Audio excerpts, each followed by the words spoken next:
first of all, thank you for taking the time. Thank you. And before we started recording this conversation, we were talking about something that I thought was a great way to get us started, which was just because you saw a biohack online doesn't mean it's true for you. You got it. Yeah. Tell me more.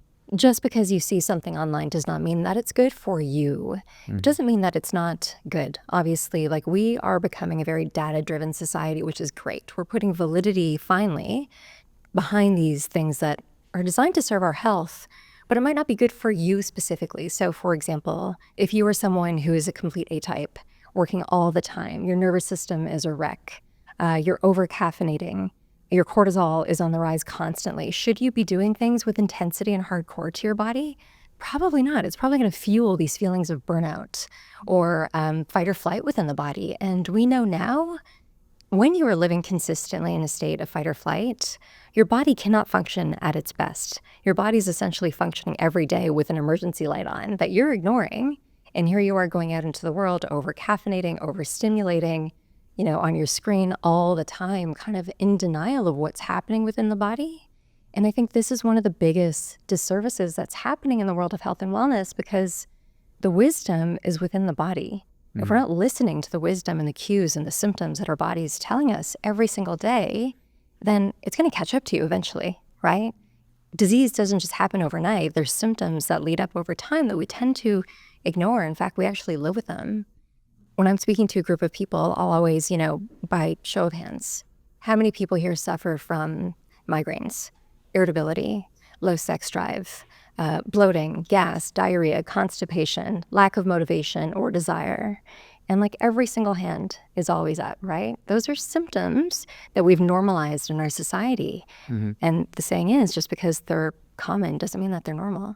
So I agree with you, and I've been fortunate, I think, to be surrounded by people like yourself who've constantly kept it in my awareness. So I haven't really hit a plateau at any point where I felt like, oh shit, I would raise my hand to most of those things. I don't think so. But at the same point in time, I can see why that would happen, because I think very few of us are aware of things that we think, oh, it just happens, oh yeah, you're a little tired. Well, it happens with age. I've heard people say it, right? So, and I'm like, well, does it? So what is it that we are really looking for when somebody's saying, and I'm relating to the audience that most likely is listening to this conversation right now, tend to be over 35. Usually, like, their old life or their current life has looked like they're going and going and going and going. What is it that they should be looking out for? What are the markers, or what are some of the things or data points, like you said, one must look at to even know what might be happening? I think there's two parts of this. So one, I love this demographic. I work a lot with these high performers, high achievers who have an ability to kind of just keep going, right? And it actually feels really good. I'm like that. When I get into overdrive, sometimes hardcore and intensity feels really, really, really good, until I give myself the permission to relax. So for example, when someone comes to work with me, Mona, I want to lose 35 pounds. I need to fit into this dress. I want to learn how to do a headstand, whatever it is, right? And give me the perfect supplement and food program that I can go on and just help me get there. Let's just get this done. But then I said, like, pump the brakes. Chances are you've done this before. You've tried different diets and modalities and protocols and pills, and here we are having this conversation. So when we pull back the layers, I ask them, well, how do you feel in the morning when you wake up? And, the A-type answers, I feel great. I'm ready to take on the day. I'm ready to go after my goals. I want to make impact. I am driven. I want to be there for my family. I want to show up. I want to, earn and have this phenomenal energy exchange, right? So, wow, that sounds incredible. I'm so here for that. But how does your body feel? And for a lot of people, it takes time, like closing their eyes, tuning in, dropping into their heart, down into their toes, working up through every cell of their bodies. And when I ask them how they feel again, more often than not, like, honestly, Ajit, 95% of the time, it's met with tears. I'm really tired. I don't feel connected to my partner. I don't feel the motivation or creativity that I used to. I feel like I'm pushing something uphill. And you know what? I have been really bloated every single day after I eat. My last bowel movement was 2 days ago. When I'm on stage, I'm losing my words or my thoughts. I'm comparing myself to everyone around me. the goal that I had, I really want to get there, but I don't know if that's coming from my heart or not. Like, I got so lost in the path that I'm chasing something I don't even know that I want anymore. So the symptoms can show up very differently for everyone, but I think ultimately you have to come into your body and assess, how do you want to feel and when's the last time that you felt good? And for a lot of people, if I ask the question, like, what was your energy like? I used to use the word vibration 10 years ago, and everyone was like, ooh, vibration, like that's woo-woo. And now we have these incredible doctors who are validating vibration, right? And frequency, and we can measure our own frequency every single day. And for most of my clients, there's a level of stress and anxiety and worry, and for a lot of men wanting to provide, but doing it from a place of like neediness as opposed to a place of like inspiration and peace and joy, right? And so depending on what your vibration is every single day when you wake up, chances are you're living completely out of alignment. And like, if we think the analogy with your cell phone, right? Your cell phone will go in when it needs an upgrade, when there's a bug or something going on. We don't take the time to upgrade our body. We continue to put things down the hatch to try to fix it. We try the next supplement. We'll do biohacking modalities, which are fantastic. They really, really do work. But how often can we keep trying to track or hack our body, right, over time without thinking that it's going to catch on? So I think the answer to that question ultimately is, within those symptoms, are they in or out of alignment with the frequency that you want to feel every day? And if you're in alignment, chances are you'll say that that frequency is love and happiness and peace and joy and trust. There's a scientist, or I want to call him a scientist. He's definitely a doctor. David R. Hawkins. He did something called the map of consciousness. I show that to my clients on every. and the map of consciousness is suggestive of that there are frequencies of shame and fear and anger that are the lowest frequencies that he mapped it. The scale is created by his own imagination, because there is no other way to really measure it. So he had to develop a scale. But the scale that he has, he's like, the frequency level is lower when you are in shame, anger, fear, and such emotions. And it is highest when you are in love, peace, and joy. You got it. Yeah. And connectedness, consciousness, but that's really hard to get to. So the one that you can experience pretty consistently every day is love, joy, and peace. We're chasing consciousness. Yeah. So for a lot of my performers or my athletes, from the outside, everything looks incredible. Like, they've had the monetary success, they're married, they have children, they've got the house, the car, they travel, they're fit, they're biohacking. But when I do something, a core value elicitation with them to try to get them in touch with that word, that feeling, the emotion, the frequency, it could take 20 or 30 minutes before they even arrive at the word happiness. How do you want to feel when you wake up in the morning? Accomplished. How do you want to feel when you wake up in the morning? Like I'm serving others. I want to feel fit. I want to feel motivated. I want to feel inspired. I want to feel like determined. I want to feel like a man. Those aren't emotions. How do you want to feel? And like, they're like, oh, happiness? I can do that and feel happy at the same time. And it's remarkable, because when you can start living from that frequency of happiness or peace or joy, the decisions that you're making for yourself are in alignment with your highest good. When you're out of alignment with those frequencies, you're more likely to have the extra glass of wine, eat more sugar, have extra caffeine, right? Go for a couple cocktails or whatever it is, just out of fueling a frequency that you don't know that you're even have access to as a birthright. It's our birthright to wake up in happiness every day, or to chase our goals in joy, or to feel a sense of peace. How many people in today's world feel a sense of peace? When you ask somebody how they are, they feel, oh God, I'm so stressed. Everything's fine, but I feel stressed, right? Yeah. Like, we're normalizing it. We're not meant to be here living stressed. In fact, we know that that's one of the biggest determinants of aging, of getting sick, of dis-ease in the body, of gut dysfunction, of poor digestion, of mood disorders, and yet we're accepting it. Tell me if I got this piece right, because you said it and I may not have correlated this correctly. But when you said, how do you feel in your body, you meant the emotions, or are you talking about something else? I would say the emotion. Generally, when your body is in a state of feeling happiness, you tend to feel pretty good. When you're focused on other emotions, your body tends to feel a lot more pain and stress. Then there's some people who are blessed with, just being really lighthearted. They wake up happy, right? You know those people. And they're often still disconnected from the symptoms within their body, right? It's kind of like a mindset that they were just given as opposed to being fully embodied. And for me, like the best way that I could share it is through my healing journey. Like after I left the corporate world, I ended up getting heart palpitations. These heart palpitations would happen just out of the blue. I was working this job. On paper, it looked amazing. I was making all the earnings, traveling the world, working with fashion shows and celebrities. Like everything seemed great on the outside.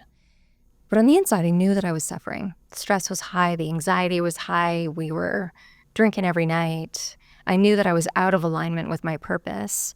And when I went to the doctors, they just wanted to know, how much are you smoking? How much are you drinking? What kind of foods are you eating? Yeah, you're probably not sleeping. Yeah, it's probably normal. What do you want to do? Do you want to take this medication? This is a time in my life where I wasn't interested in asking questions or getting to the root cause. That actually wasn't even talked about. And so I took a prescription for medication, a beta blocker. This medication over time ended up causing me to gain about 45 pounds, made me completely lethargic, and yeah, it took care of, dissipating. They didn't go away completely, but dissipating the palpitations. But I kind of lost my life force. It's like, doctor, this is not working. Like, what's the next solution? And I said, well, why don't we just go in for a surgery then, right? And I said, great, let's go in for a surgery. So I was 23 years old, went in for this surgery, and you're awake for the whole thing. And what they want to do is they go through your groin and through your neck. You see your heart on a massive screen, wires going everywhere. They pump you with caffeine and adrenaline to try to induce these palpitations that I knew would only happen if I was out and moving around. So they ended up finding one area where they burn off, they call this electrical valve within your heart. It's part of my own body's frequency. It feels like an explosion going off in your chest. But I woke up the next morning in the hospital and I had them again. It didn't work. Like, this has to end. I cannot live my life this way. I'm so young. Went in for a second heart surgery, and in the second heart surgery, they said, all right, Mona, we found another one. If we go through this again, you'll probably have to wear a pacemaker for the rest of your life. And so now I'm 24 years old, and it was one of those moments where, like, my life flashed before my eyes. They asked me why I was crying, like that was abnormal in a heart surgery. And Heart surgery at 23. yeah, 23 and 24 years old, my second heart surgery. And I just said, no, I'm not supposed to be sick. I'm sick of identifying as somebody who has a heart condition. I'm sick of being on medication. And for me, and I think that, our stories often happen to us to guide our path. In that moment, I knew that I had to go back to my roots. And for me, my roots were growing up at an ashram, living on an ashram every single summer with my mom and my dad. My dad's Indian, my mom is Danish. The irony of the story is that I was the classic scenario of stuffing my emotions down, ignoring all the symptoms that my body was giving me. I wanted the quick fix so that I could just get on with it and carry on with my life that looks so beautiful from the outside, right? But with this insight, like, I knew every time we went to the ashram, I would see my parents' energy improve. I would see my mom's symptoms go away. I've only ever known my mom to be completely deformed. But the motto in our house was, eat it, it's good for you. Food is medicine. Trust in nature. Look to Ayurveda. And so because that was my upbringing, I knew that I had to go back to the ashram. I guess for listeners, if you don't know what an ashram is, they're spiritual centers. They're all over the world. This was the Shivananda ashram. But at the ashram, you're on a schedule every single day where you're practicing meditation, satsang and community, chanting, breath work, yoga, eating high vibrational, high fiber, high colorful foods from the earth every single day. You're spending time outside in sunlight. You're connecting with other human beings, having food with them. And if I had this as a foundation growing up, then why wasn't I going back to any of those rituals, right?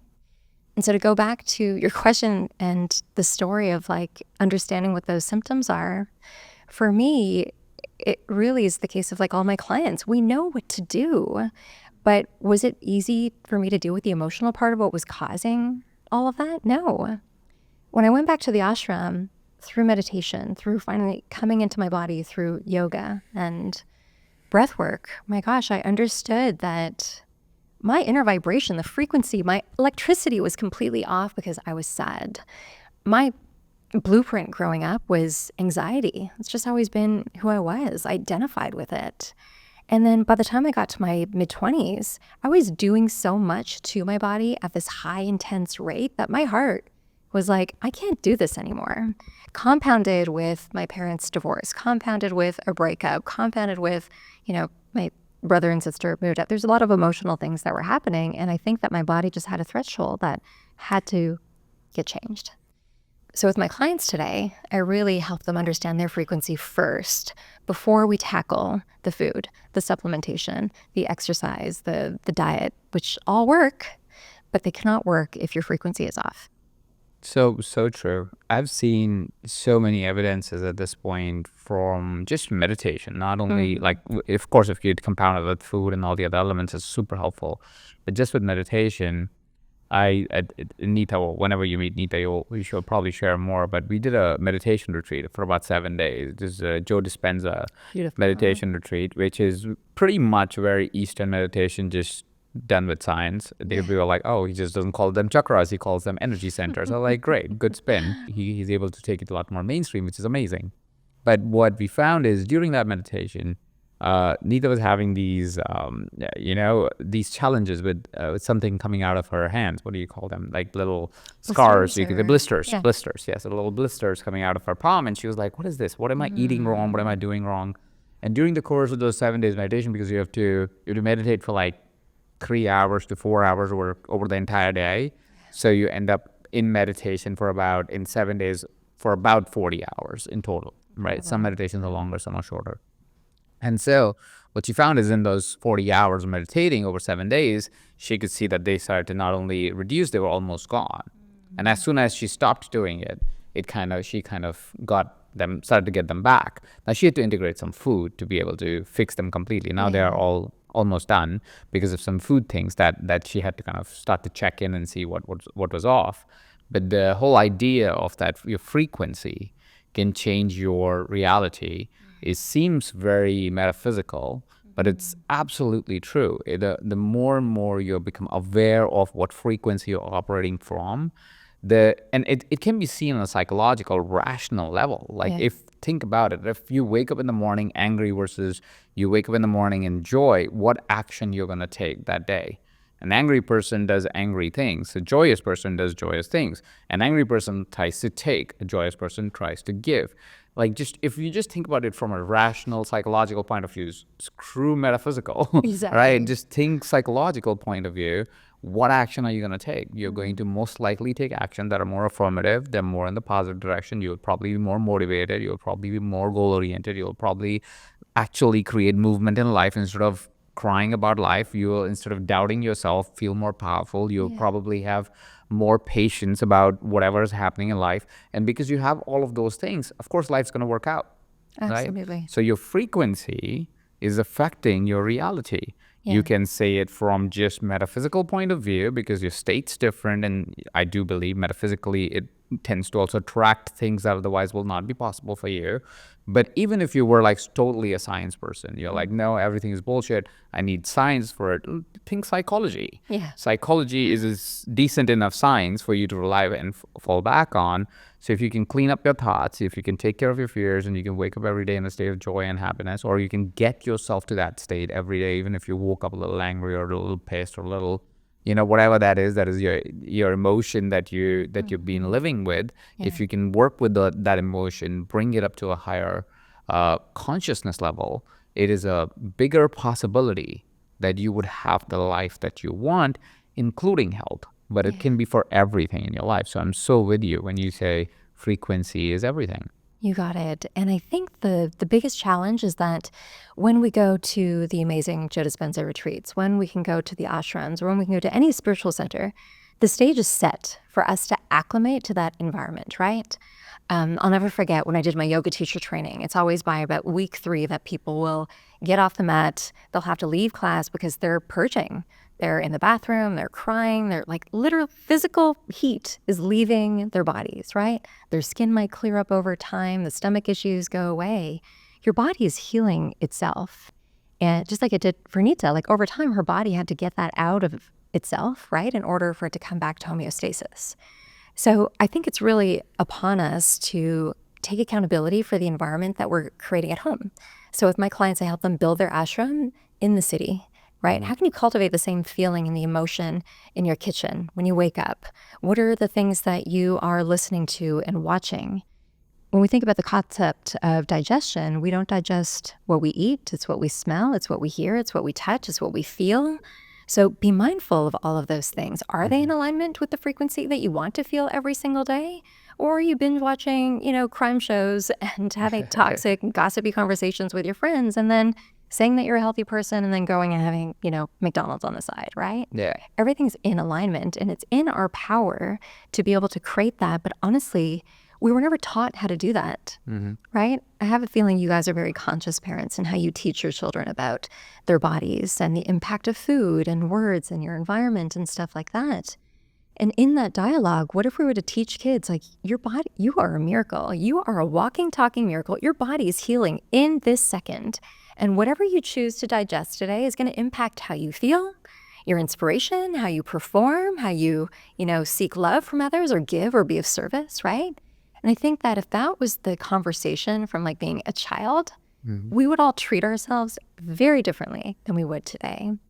And meditation, I would say, is still the number one thing. Despite everything that we know about meditation, people are still so reluctant to sit and meditate. No, don't have time. I need to listen to this podcast. I need to study or prepare or, cold plunge or whatever it is. But we aren't sitting with our thoughts to just see what comes up. And if we can shift the lens and understand that we're not physical beings, we're spiritual beings having this human experience. We are emotional beings having this incredibly unique experience of life. The conversation and the choices just then look very, very different. And I think that this is a direction that healing is going, partially because what you brought up is these ancient healing rituals, right? So for me, one of the biggest areas of focus, and even my podcast, it's rooted in wisdom. It's merging the worlds of ancient wisdom with modern day medicine, right? If we really consider this concept of integrative healthcare, it's doctors from the old world and the new world coming together and combining the wisdom. There's a time and a place for Western medicine, right? There's a time and a place for recognizing the wisdom of your body to heal on its own. Yeah. Yeah. And that is so true. It is fascinating how much, and I know we can talk all about evidence, but I've also noticed that absence of evidence doesn't mean there is no Go feel it. No feelings. Yeah, you could feel it too. Sometimes we find evidence, sometimes we have the feeling, and the evidence sometimes catches up later. It's like the biofeedbacks that we started to do. Oh, what is the brain of a person on meditation? You didn't have to do that. You knew felt it, right? you felt it if you did it for 20 minutes. But you do the feedback and you say, now I have data, so now I can prove it to myself that what I felt was true. But what if you could tell yourself the truth and feel whatever is your truth? You got Right? Which is what I love when we were discussing what we should talk about today is you suggested that I think there is a trend that has happened where everybody's like, oh, everybody cold plunges, I should cold plunge. And everybody has a red light therapy, so I should do red light therapy. Everybody's taking whatever, so I should take whatever, right? So it's that trend that may have start to hurt society a little bit in some way, because some things that are good for some people are actually terrible for other people. And that's where we started this conversation as well. And I know your work now is a lot more about personalization. Tell us more about it. So you can also look at your body as being connected to nature, right? Nature has seasons. We're constantly shifting and changing. So when you're considering a perfect healing protocol, I hope that your listeners expect that healing protocol, what's best for them, may change with seasons, right? Some months it might feel really, really good to cold plunge for 3 minutes or 5 minutes. And then some months you're like, wow, what's going on? Like, this doesn't feel good. It's harder for me to do. Recently I had mold exposure. And mold exposure just took me out completely. I was in denial. I was fasting. I was pushing myself at the gym. I thought, maybe I should do a marathon. Let me just get over this and push myself a little harder. Remember, A-type can feel really good for me. But in doing that, my body was just suffering. So when I'm working with my clients, I actually ask to look at all of their biomarkers, their blood labs, stool tests, often a saliva test to understand the cortisol levels, twice a year, if not more, if they're dealing with something. So working with my doctor, like my hormones were compromised. My testosterone was at 0. My cortisol was elevated. My inflammation markers were up. My thyroid was getting triggered. I'm like, whoa, I'm a nutritionist. I'm doing all the things. I'm training. I'm cold plunging. I'm in the sun. I'm meditating every day, doing all the things on my checklist. But I wasn't tuning into the fact that, my sleep was suffering. I was probably more irritable. I was losing a lot of my thoughts in conversation with my clients. I didn't have the energy for my kids that I wanted to, but I was still trying to muscle through it and be a version of myself that didn't have to be there. So with my clients, I look at their biomarkers first, and then we talk about their goals. How do you want to feel every single day? What does your life look like in the next 3 months? What type of energy do you need? For a lot of my clients, I'm not going to lie, we do have to use a lot of biohacking modalities because they need to show up on stage, Yeah. right? Show Don't up for the get there community. right now. You got it. And the body's resilient. Like, it's incredible. It can show up and do that for so long until it doesn't. So it really does look differently for everyone. But I think that we can all go back to some foundational truths. One, it's our sleep, prioritizing our sleep every single night, and sunlight exposure, right? Our body thrives on circadian rhythm. So your digestion thrives on circadian rhythm, eating at the same times every single day, right? At the ashram, everything is on a schedule for a reason. It's the consistency every single day. Your body knows what to expect. So align your circadian rhythm first. Look at how you're nourishing yourself. I would say the best analogy that I love that's trending right now is, would your grandmother or great-grandmother recognize what the food was?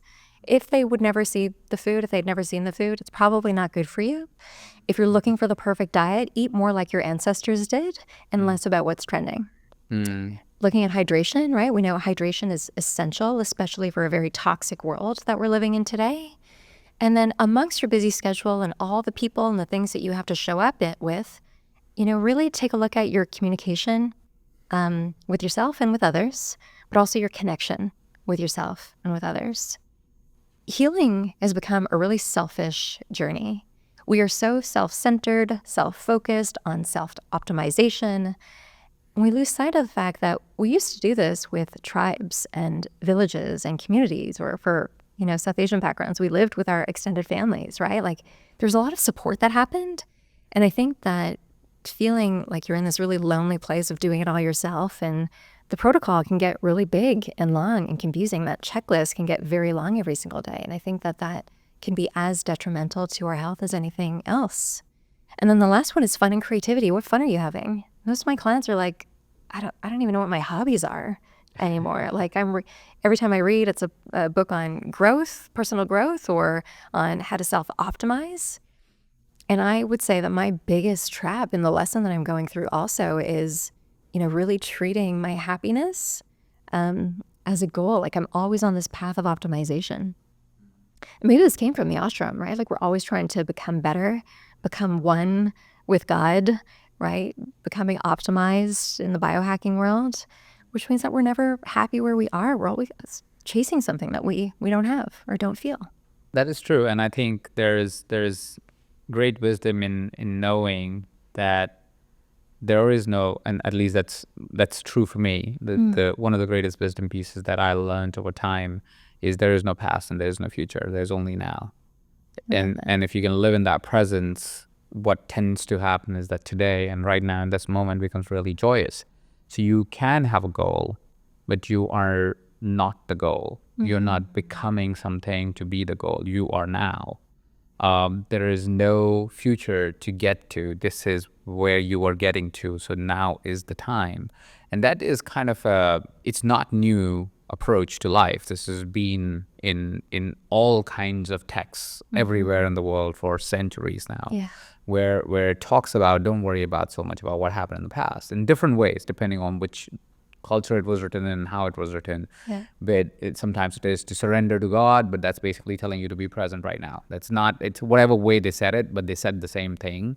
But that's one of the hardest battles that you have to fight every day, is either you take a version of you from the past and say, well, that's who I am, or there's a version of you that you chase and you say, that's who I am.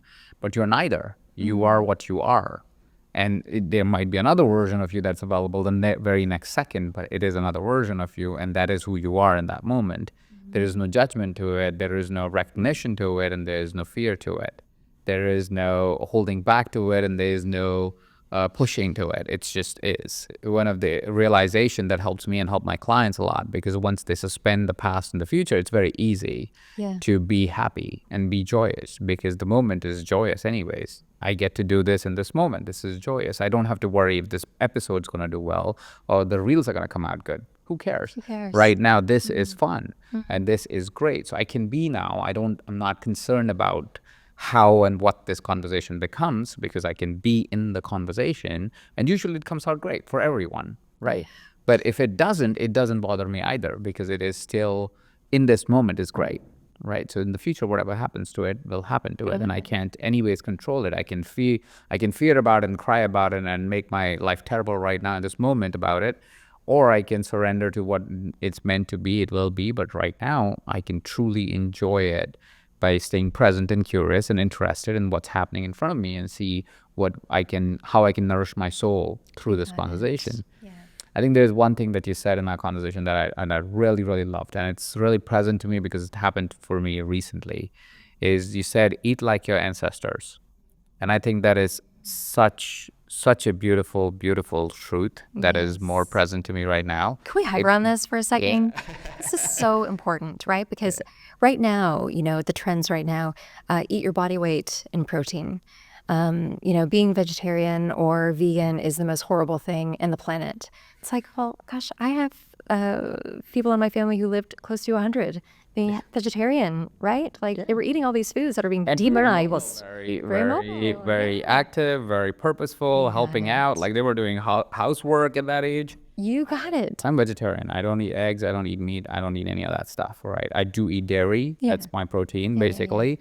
But that's pretty much it. And I'll be real honest, in my community, while you're talking about all these people who are living to 100, it's a norm. Like in India, it is not unusual. I don't think anybody studies India that much because it's so hard to study. But if you go to my community in India, like living to 80, 90 is not like, oh shit, they live till 80. No, they're like, oh, every other grandma lives to 80.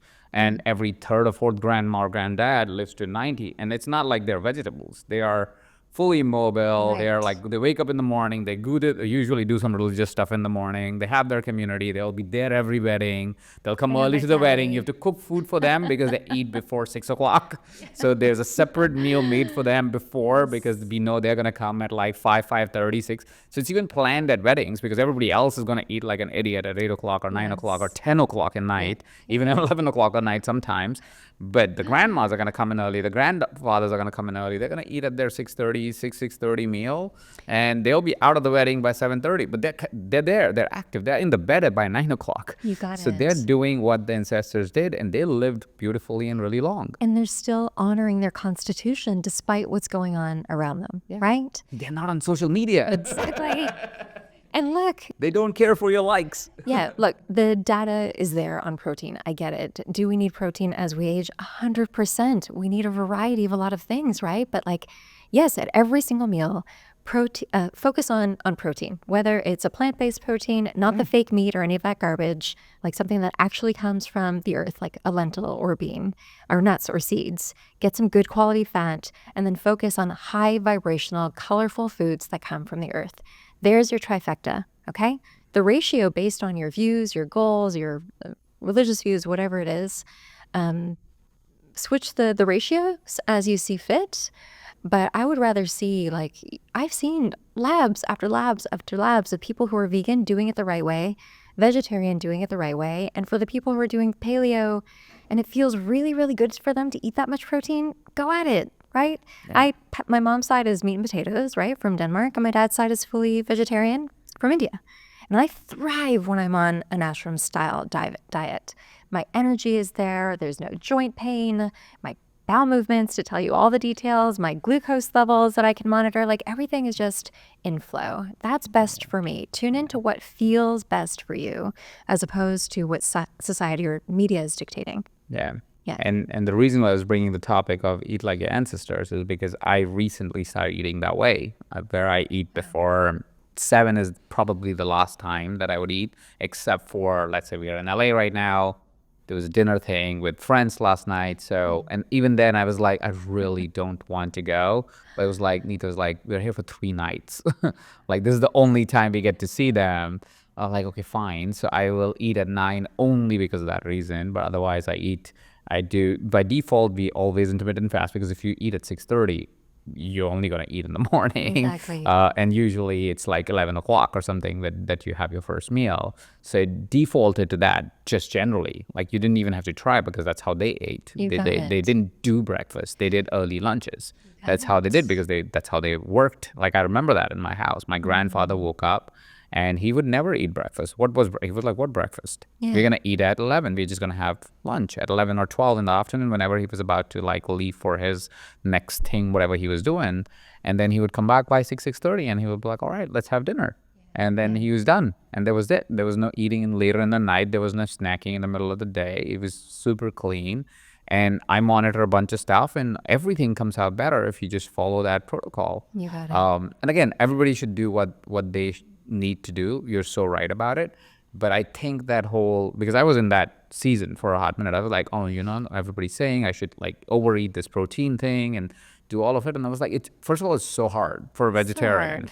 It is so hard. I was trying to clock in, I think, 120, 150 grams of protein. Yeah. I'm like 160 pounds, 165 pounds. And I was like, it is hard. Like, you're eating all the time, or you're just eating protein bars all the time. And I was like, I don't know if I can do it. I can't keep up like this. I can do it for a hot minute, but if this is my life, it's not fun, because I'm always like full. It's like, I don't want to eat that much. I know. And like, I feel like there's a lot of people who are very public on social media switching from a vegetarian diet to a paleo diet and saying that they felt better. I think anytime you shift your meal plan, the way that you eat, to something new, you might feel different for a while until you don't. So understand your biology through that process to see what you're deficient in, right? For me, I remember like after I had my kids, the thought of eating an animal, I would just think about the animal screaming or dying. And it's like, if I take in that energy to my body, I literally feel like I'm taking death into every single cell, right? And I'm just going to throw this out as a caveat for people who might be doing a lot of protein and feeling really great. More power to you. That's amazing. Look at your biology, understand your labs. You are where you need to be. Find a functional medicine doctor. But if your digestion isn't optimized, in Ayurveda, your digestion, the quality, the power of your digestion is the essence of life. So if you're not having consistent bowel movements, that animal protein is lingering within your body, putrefying within your body for a few days before it's being eliminated, right? And today, living in such a toxic world, toxins in the air that we breathe, the water we drink, the products that we use, the clothing we wear, like toxins are everywhere. We need to support our body in detoxifying now more than ever. And it doesn't mean going on a hardcore detoxification protocol.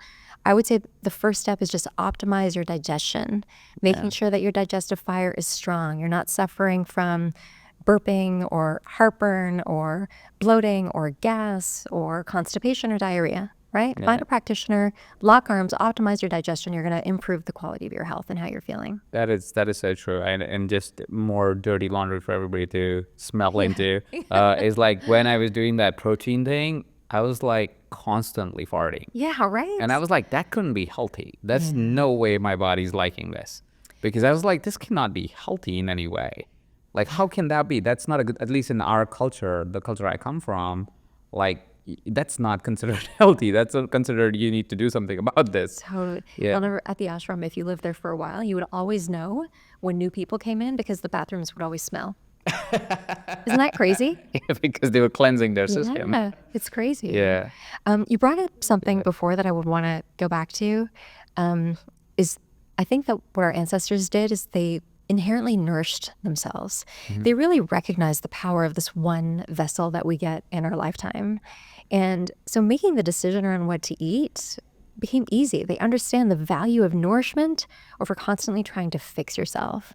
And I think that, the other part of the work with my clients is like shifting from this ego consciousness to do more, to fix more, like I have to be somewhere else, instead of coming into heart consciousness, which is, I have a gift. What a blessing to be alive. It's sunny out. I have a beautiful son and daughter. Like, let me look at the magic that is there every day. And for me, I realized that with work especially, because I love the drive, it's so easy to get into getting somewhere and a level of success and being at the party and getting the book and getting on TV versus I just absolutely love guiding people to asking better questions for their health. I absolutely love seeing the shift that people can make from feeling like shit every day to feeling great and seeing beauty in living, right? Like it's the value in the mission that I think we need to come back to instead of the destination, which is in all areas of our life. So true. So true. Mona, how can people follow more of your work?